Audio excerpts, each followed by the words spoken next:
Hey everybody, I'm Avie. Hey. I'd like to introduce you to our speaker today, Bill B.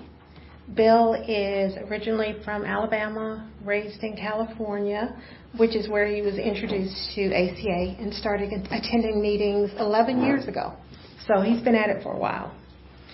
He worked his steps with his group. They were a tight-knit group there in California.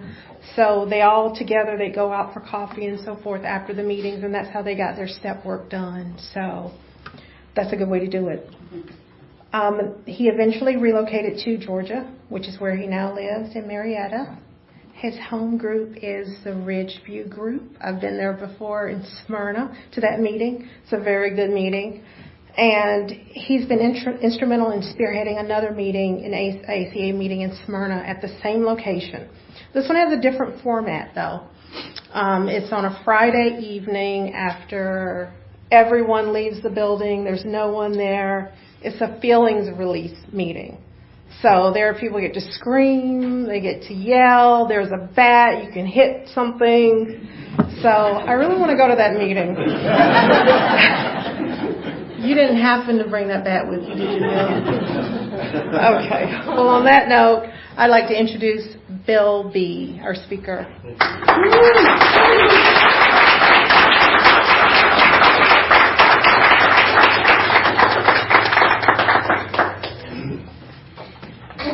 Thank you, Avie.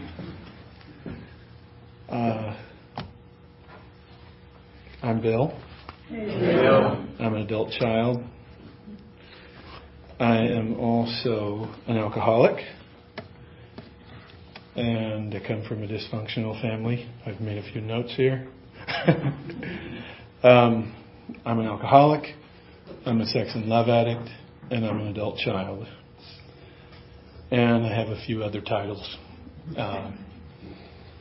probably some that I don't know about, that other people call me when I'm not around. I'm the seventh child of a family of 12 children. I'm the oldest boy, so I have 6 older sisters and 2 younger sisters. By the time I came along, the home was pretty chaotic and only became more so as more children came along. My dad used to take the newborns first thing when they came in the door from the hospital and put them in a little bassinet underneath the television set so that they would immediately become used to the idea of the chaos. And I loved that chaos. I could disappear into that chaos, and I needed to disappear. It was easy for me to become invisible in that environment. And I needed to do that because my mother was ill-equipped to deal with the choices that she had made. She married a master sergeant in the Air Force. Didn't make a lot of money. Thank God for military discounts and such. But they decided before they even got married that they wanted to have 12 children. And they did so. They were devout Catholics. But that was a fanciful and romantic notion. I would say probably a little bit of magical thinking going on there. And they did not realistically evaluate how they were going to finance or manage a family of 12 children, much to the detriment of those children. When the reality of that began to sink in long before I came along, the stresses of holding it together and putting food on the table, 3 square meals a day for a lot of hungry faces, my mother resented us and my father for the situation she found herself in. My mother was obviously an adult child. Her mother came to live with us quite often, and I recognize now all of the shaming patterns that she had and that my mother had grown up with. My mother, I think one of the main reasons why she had 12 children was so that she would not be alone.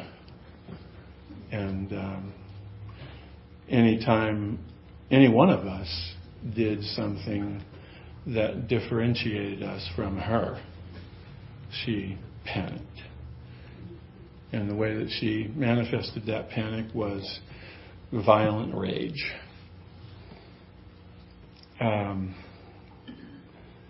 She would flip a switch in a split second, turning on whatever child was convenient.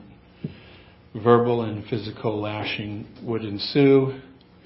And I remember what it looked and felt like and sounded like when I was the object of her attention.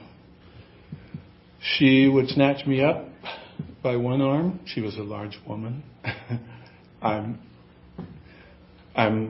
My size comes from my mother's side. My dad was a little guy. And she would lift me off my feet and slap and hit and kick me while saying, "You deserve to be beat, and I will beat you within an inch of your life. Look at me when I'm talking to you, and don't you look at me like that." It's a very confusing message. For most of my childhood in Alabama, we lived in a duplex in Air Force housing in Selma, Alabama. And I went to a small Catholic school there. Started off in a abandoned Civil War mansion. And while I was in first and second grade, they were building the little brick school that we eventually moved into. By the time I went to first grade, I was already groomed to be a victim. I think within the first 3 days of going to first grade, we would line up and go up to get our cinnamon roll and our chocolate milk. And I was in that line one morning, like day 3. And the parish priest came up to me and he asked me a question. I don't remember what the question was, but I said yes. And he said, "Yes, Father." And then he asked me the question again. And I said yes. And he asked me the question again. And by now I'm getting pretty confused. I have no idea what he's driving at. And he says, "Yes, Father." And slaps me across the face.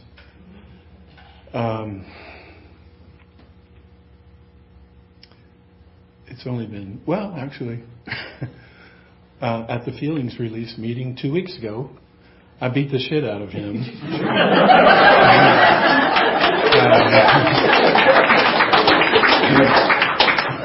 And I often fantasized about finding him on his deathbed and choking him out.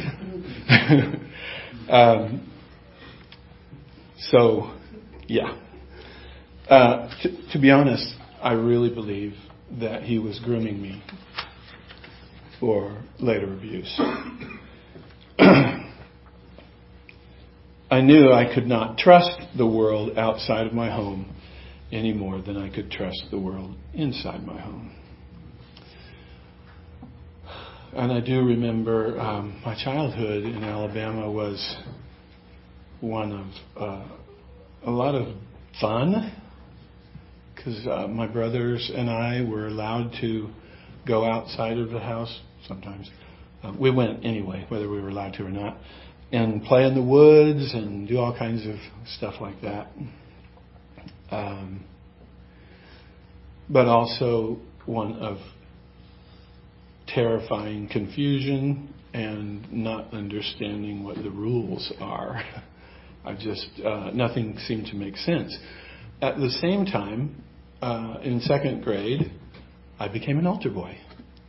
And so there was this really big gap between what we heard about church and God and what was actually happening in the home. So it was very confusing. I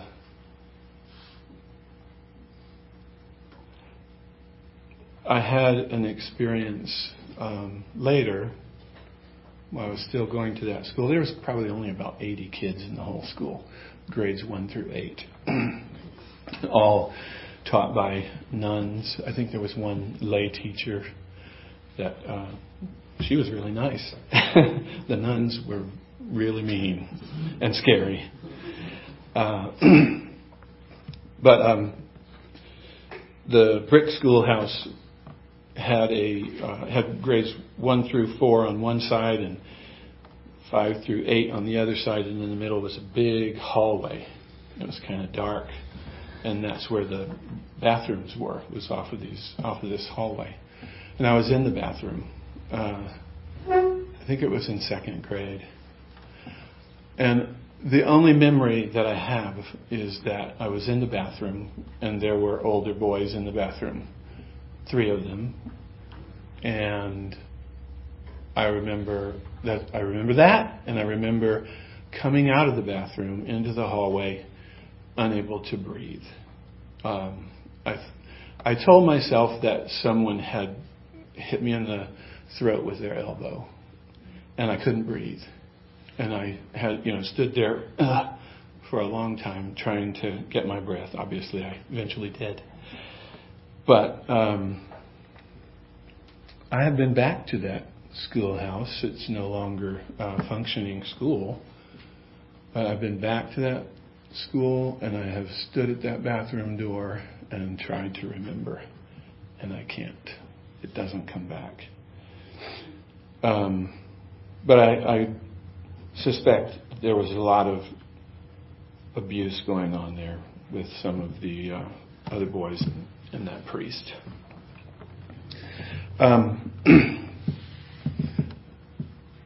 So I'm going to fast forward to the point in my life where I was about 18. I was ready to explode. I was extremely uncomfortable in my own skin, and I was doing everything I could to keep from letting anyone know that, to present something that I thought you would find acceptable. And that's when I found alcohol. Thank God. I got sober, but I wanted to relate some books that I've read. Obviously, I've read the AA Big Book and the 12 by 12 in 12-step meetings and on my own. I've read the ACA Big Book in book study meetings and on my own. I've been through the Yellow Workbook with groups, and I've been through the Yellow Workbook with sponsees several times.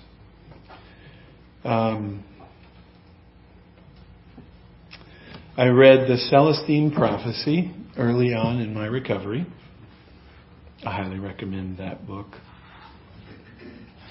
I read a book called The Dancing Woolly Masters by Gary Zukov. And I'd like to read you something now out of this little book. This is called The Way to Love, The Last Meditations of Anthony DeMello. And I have a marker in here. Oh, there it is. This is a chapter called, I won't read you the whole chapter, I promise. This is called Become Like Children. Truly I say to you, unless you turn and become like children, you will never enter the kingdom of heaven. That's Matthew. The first quality that strikes one when one looks into the eyes of a child is its innocence. Its lovely inability to lie or wear a mask or pretend to be anything other than what it is. In this, the child is exactly like the rest of nature. A dog is a dog. A rose, a star, a star. Everything is quite simply what it is.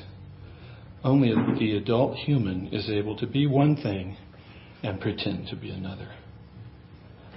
When grown-ups punish a child for telling the truth, for revealing what it thinks and feels, the child learns to dissemble and his innocence is destroyed. Soon it will join the ranks of the numberless people who say helplessly, "I do not know who I am." For having hidden the truth about themselves for so long from others, they end up by hiding it from themselves. How much of the innocence of childhood do you still retain? Is there anyone today in whose presence you can be simply and totally yourself, as nakedly open and innocent as a child? Whoops, I closed it without saving my place. Oh well.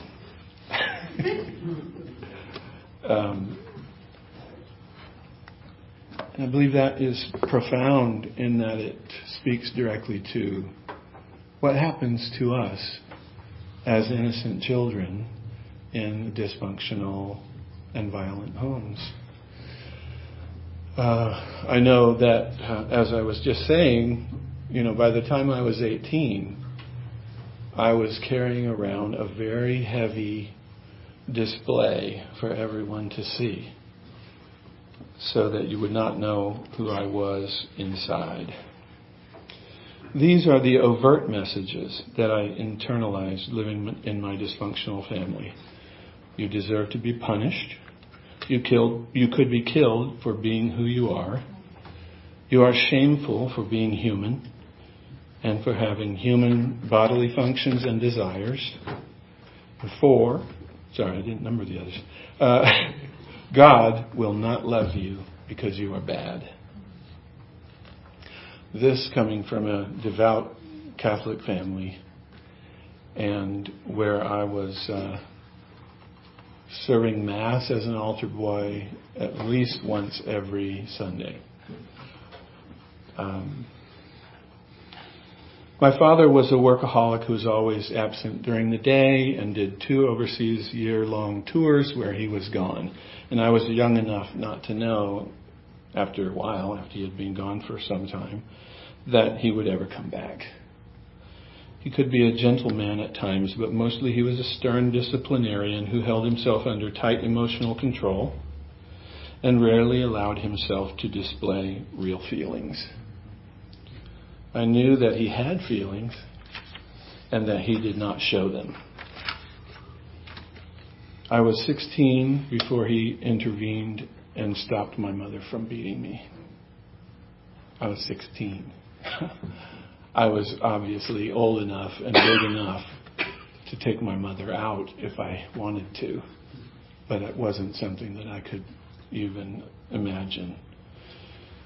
And I remember she had me backed up against the wall behind this big overstuffed chair, and she was beating me. And my dad was across the dining room behind the kitchen table, and he said, "That's enough." And she stopped. I was like, well, shit. How about you did that 12 years ago? And it took me years to realize the implications of that and to wonder if he knew what was going on when he wasn't there, because he was gone quite a bit. I found out many years after he died that he was aware of his own temper and her tendency to uncontrolled outbursts of rage. He was my safe parent, and it was very difficult for me to come to terms with his weakness and my anger towards him for not stopping the violence sooner. I found out about that because my younger brother died of a brain tumor when he was 32. I was 35. I had not gotten sober yet. And there was a serious a lot of dysfunction going on around about my father's death and my brother's death. My dad died about 6 months after my brother. There's a line from a movie called Pitch Black with, what's his name? Where he says, these people are trapped on a planet and they're trying to survive. And he says, I don't know what's going to happen next, but when the dying starts, this little psychofuck family is going to tear itself apart. And that's exactly what happened in my family. When my brother died and my father died, it was just like, oh, okay, all bets are off. My oldest sister tried to abscond with my brother's life insurance, and it was just horrible.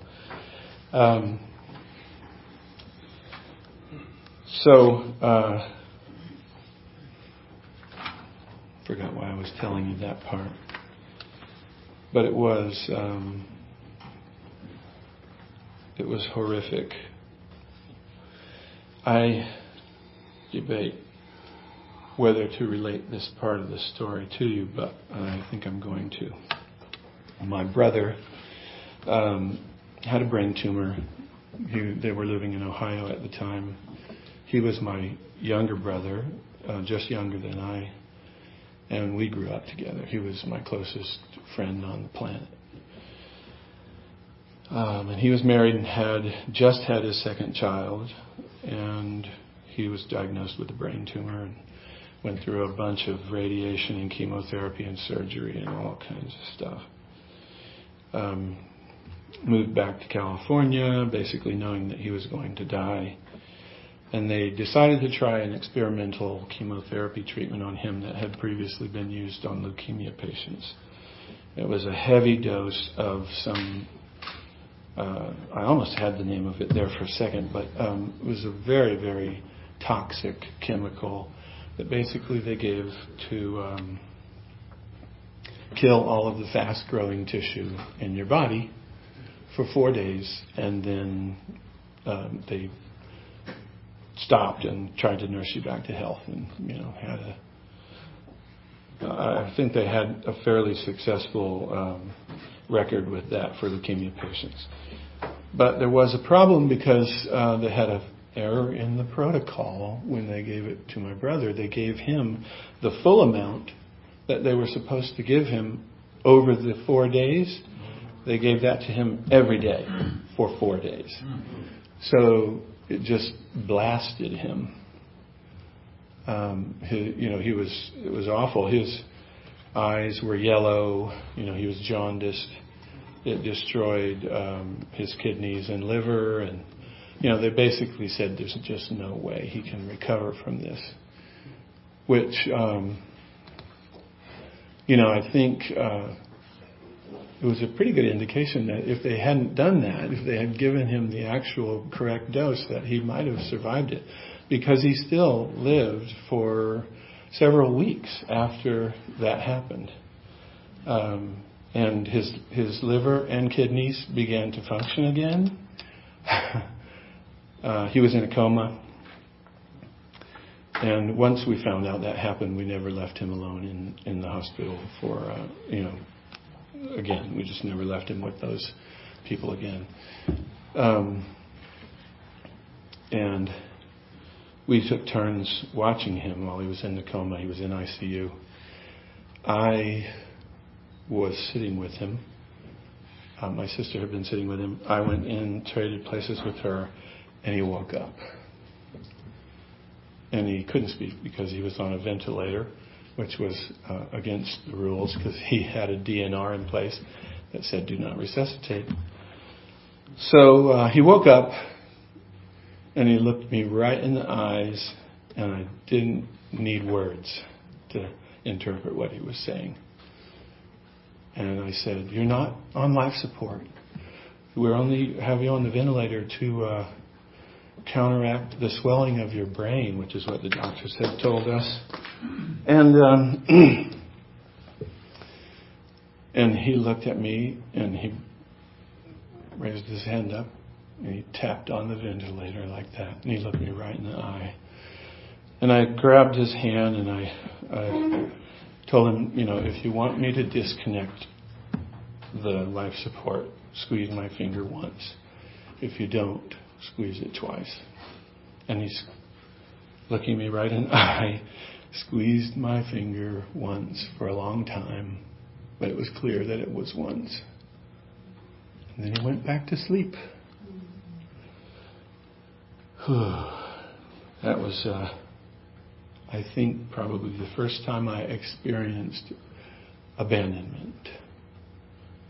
I went and told my family, and then I went into a little waiting room all by myself and curled up in the fetal position.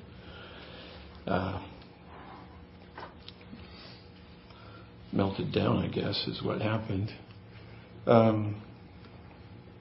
And he died about 3 weeks later, just before his 33rd birthday. Okay, so I wanted to tell that story. I don't tell it often.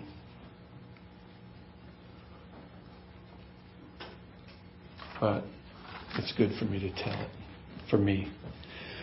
When I found alcohol at 19, when I was away at college, I was very near to bursting into flames. I didn't know it because I hadn't had a drink yet. But I was dry. I was a dry alcoholic. I was extremely uncomfortable in my own skin, never sure how successfully my attempts to portray myself to the outside world, to you, and anyone outside the secret circle inside myself, whether those were successful at any given time.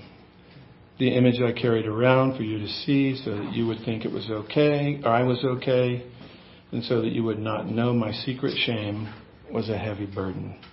And alcohol fixed all of that for me in an instant. Well, it took a little bit longer than an instant. But it took however long it took me to drink 4 beers. And then I was like, where has this been? Why haven't I found this before? I fit in. I didn't care what you thought, what she thought. I was cavalier and carefree, and it was spectacular. And I couldn't stay under the influence of alcohol constantly, but I tried for 20 years to make it work. I married a codependent who had grown up with 2 alcoholic parents. After 5 years, a breakdown of sorts. It says here I have to describe it. Damn it. I knew I was having trouble with alcohol. I tried several times to stop. But my wife and I were definitely having problems around my drinking and around my demand for sex.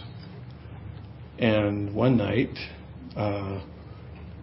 the contradiction between the image that we were showing everybody, which included a beautiful white wrought iron king-size bed with all these valentines and hearts and all this stuff, that didn't quite jive with what was actually happening, and that was pissing me off.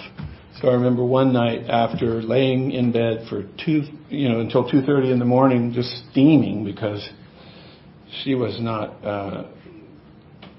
doing things according to my plan, I jumped out of bed and I stood at the foot of that wrought iron white valentine bed and I said, if we don't get some help, I'm out of here. Boy, I had no idea what I was asking for. And she said, well, she didn't say anything right then. I went and, slept in a chair in the living room. But she told me later that she knew who to go see for help. So we began to see a family counselor, and she dropped out of that after about 3 weeks. But I continued to see the counselor. I didn't want to do that, by the way. But I stayed. And 9 months later, I went to my first AA meeting. and I've never had to take another drink or any other mind or mood altering substance. But I did have to come to terms with all of the other ways I have of avoiding my feelings, my shame, food, sugar, work, women, people, fantasy, and sex. I've used all of these before, during, and after I found sobriety from drugs and alcohol.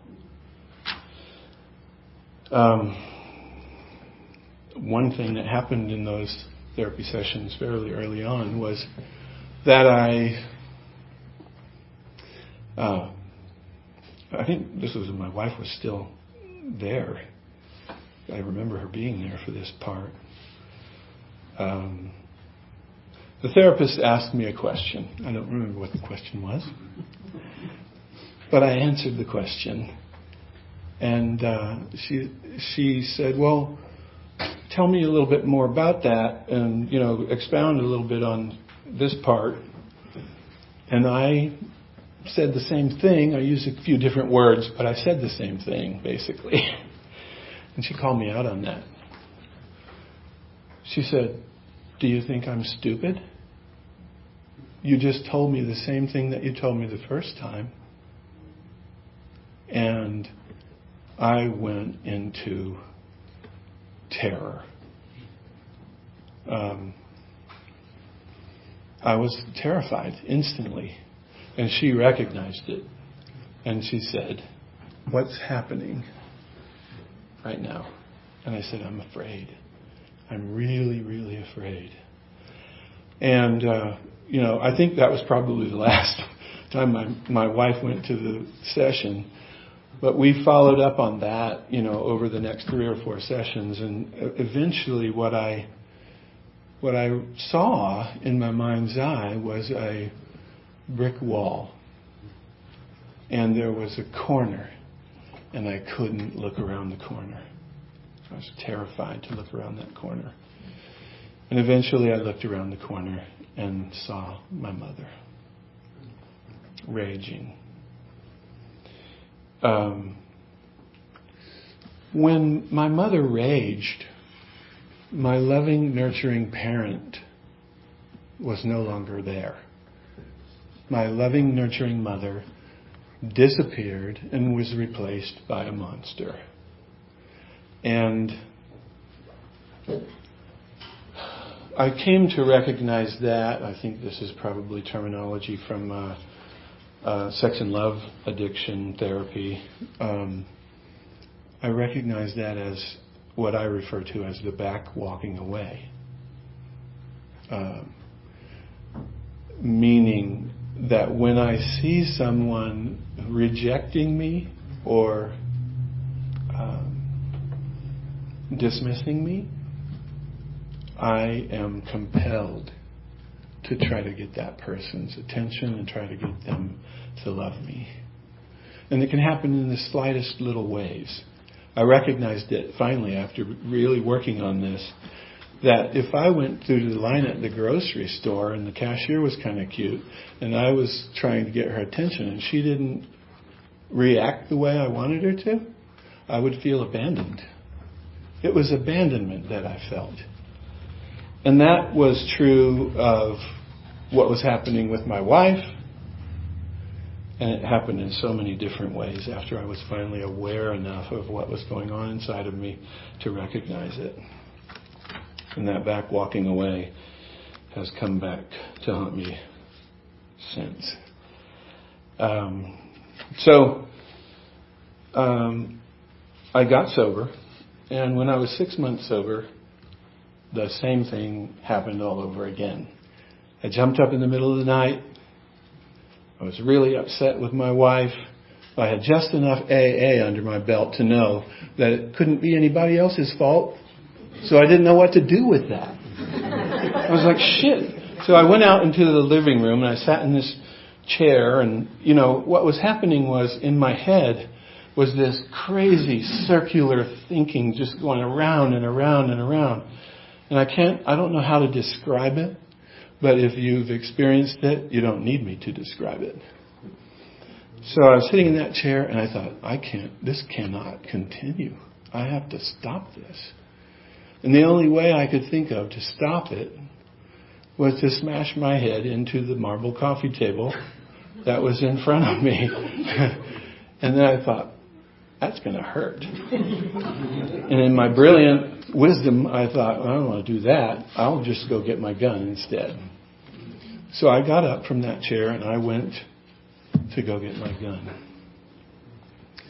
And I made it about halfway across the living room floor, and God said, nope.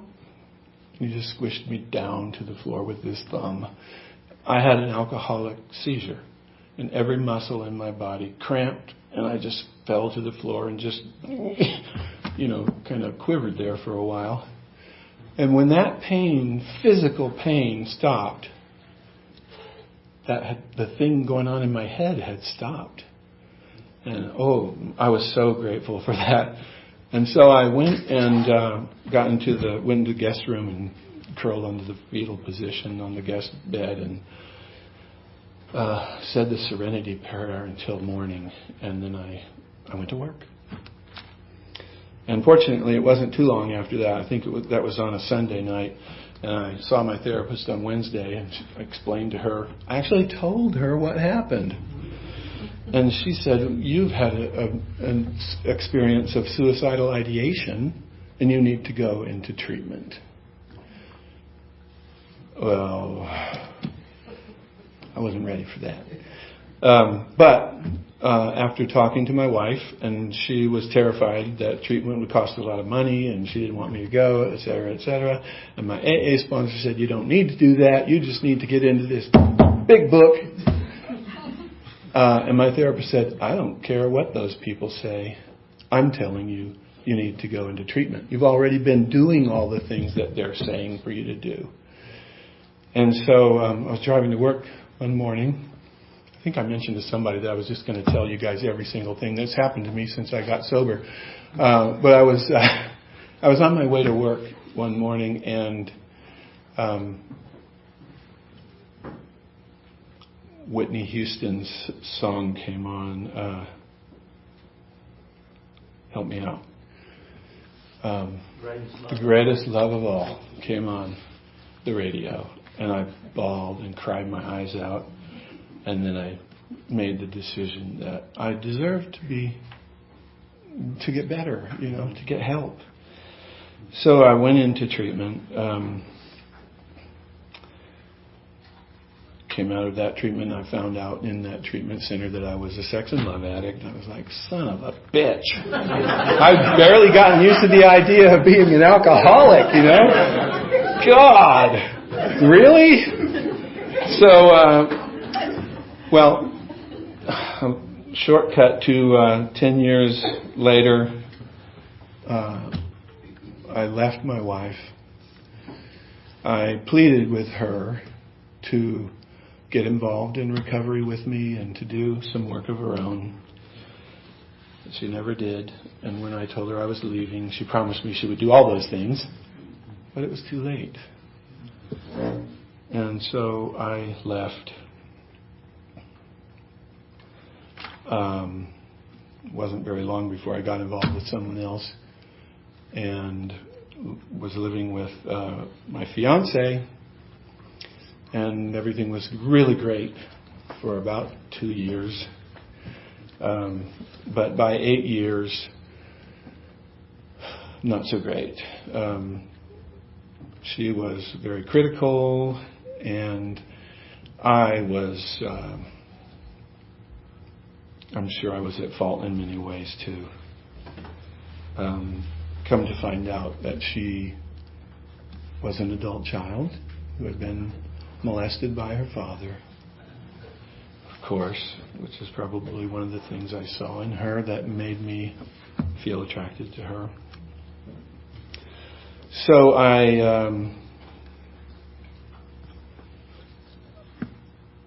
had an employee at work, a beautiful woman, who was trying to get my attention, even though she was married with 2 kids.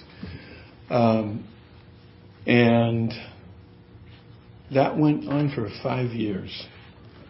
And I was congratulating myself for not being drawn into that drama and that whole thing, while the relationship with my fiance continued to deteriorate. And one day, this woman stood in the door of my office and she said, "I'm done with you." And she turned and walked out of my office. Well, that's not acceptable. That's the back walking away. No. And I went into automatic mode. We were having lunch an hour and a half later, and it was on. And I lived that double life for 9 months, thinking that everything was great. It was wonderful. Until it collapsed. And when that collapsed, I was 14 years sober. When that collapsed,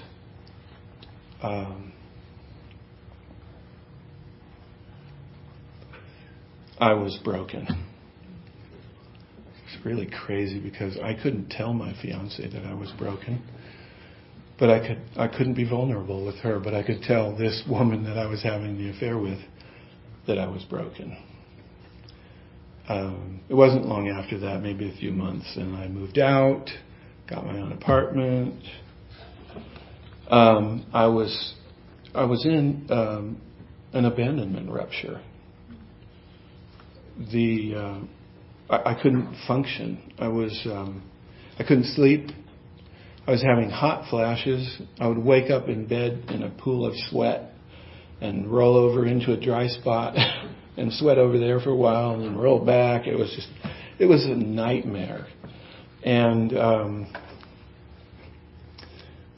I would go to work and, normally I was like a workaholic, hello. I would go to work at 6 in the morning and work until 6 at night. Well, I would get to work at 8, barely able to function, and think, okay, if I can get these 3 things accomplished today, I'm going to call it good. And I left at 5. And at 11:30, I would leave to go to an AA meeting. And at night, I would go to an AA meeting. And I would try to talk to these people in AA. And they were just looking at me like something's wrong with you. Or, hey, you got to do this, according to the big book. And that went on for 6 months. And you know what's strange is that it never occurred to me to pick up a drink. I had no desire to pick up a drink.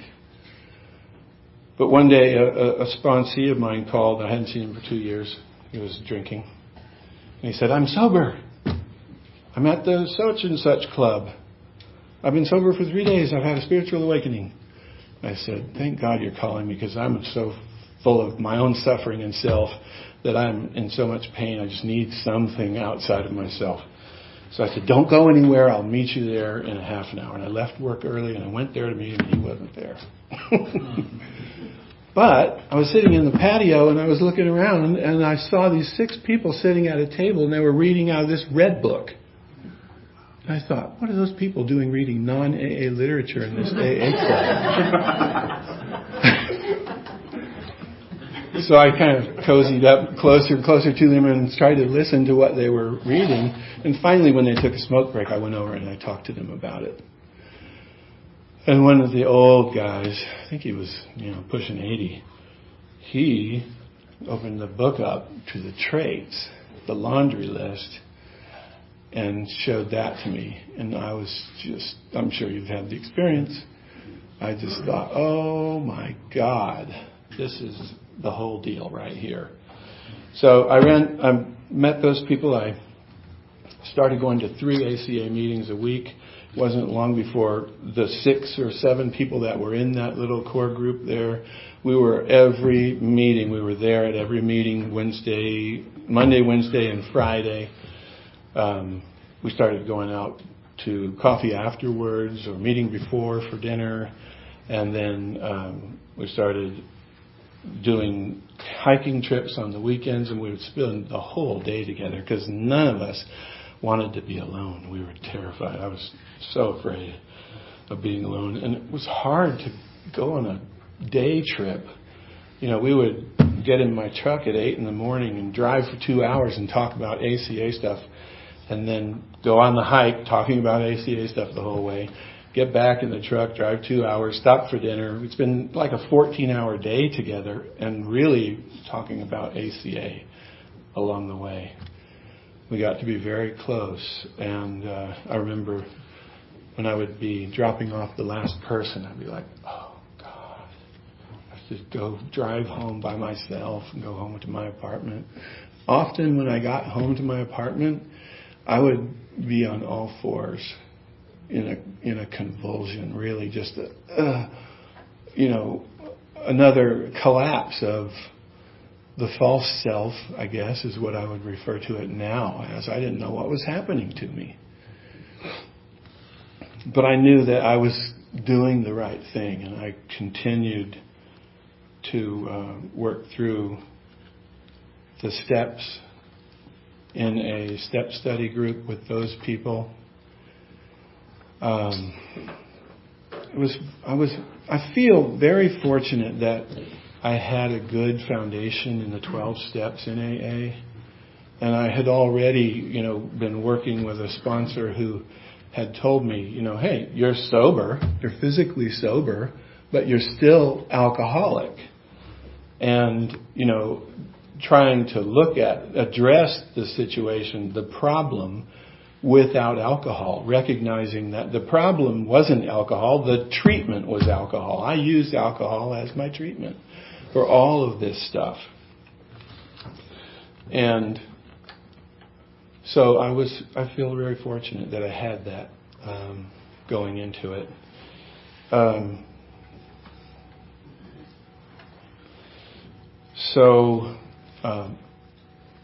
I lived that double life for 9 months sober and driving to work every day telling myself, it's okay, you can manage this.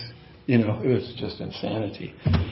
And then, it all fell apart. So I have been so fortunate in ACA. I continued my therapy. I was only stopped talking to my therapist because he was in California and I was here. But we would still meet once a week on the phone. And by then we knew each other very well. And I'd stopped lying to him. That's kind of the critical part. So, I only stopped that like about 2 years ago. I stopped talking to my therapist. So I was in therapy actually longer than I was sober, which would have been in July this last year, 24 years.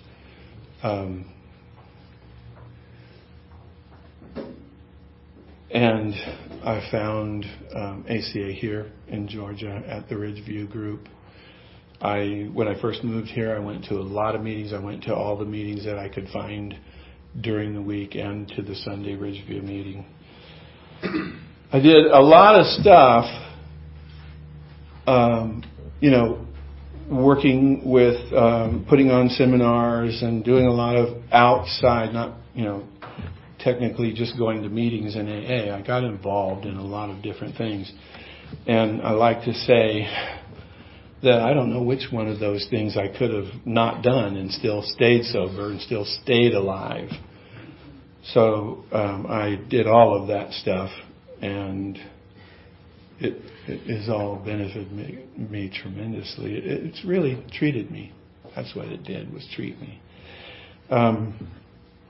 I sponsor people quite a bit, mostly guys.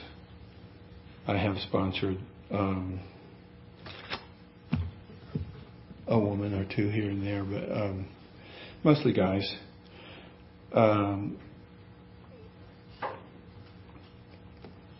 And I have this is a song, a Todd Rundgren song from his second Wind album.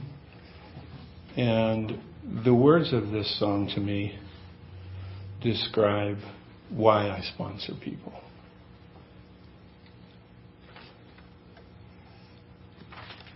This song is called Kindness. The one who showed me kindness is the one who taught me kindness. Though I did not recognize it, still I might have died without it. And when I awakened, it was too late to thank her. If I live, someday I'll make repayment and show someone the kindness shown to me. When my voice grows strident, when I feel important, I'm reminded of that kindness and where I'd be without it. I'm learning my lesson. It may take me a lifetime. Give me strength to justify my being and show someone the kindness shown to me.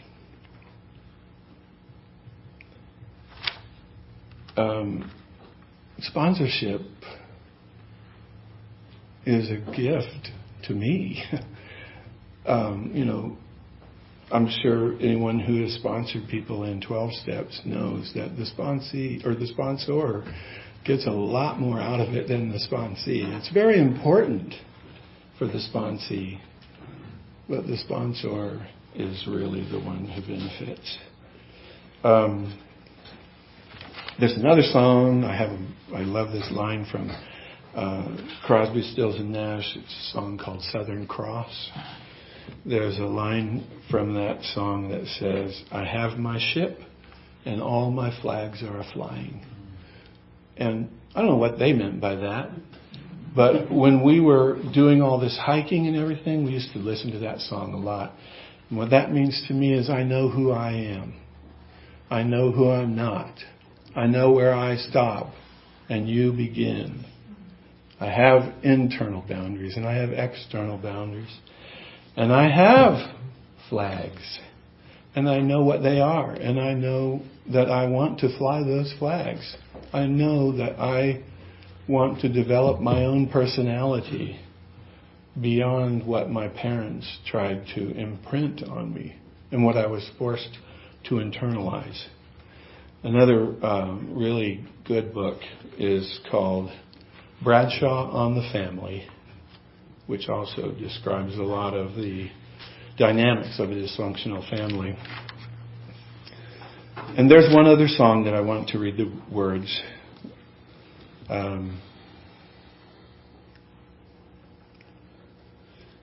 This is a song by Jan Hammer, who is the guy who wrote the theme song for Miami Vice. But he did a lot of other stuff too. And this is a song by him called Windows of Love. And it's really hard for me not to sing this, but I'm not going to. People asleep in darkness, blind to the loneliness they see all around. Wake, sleepers, to the dream of light through a window streaming in. Wake and you'll see. Fear is a wall separating those people who are waiting for windows to be opened. Open your heart. Come to the window of love. Light there is beaming from above, from within. And so, move in the right direction. Now see, we are reflections of the kindness we are given. Open your heart. Come to the window of love. Light there is beaming from above, from within you. Thank you for letting me share my story with you.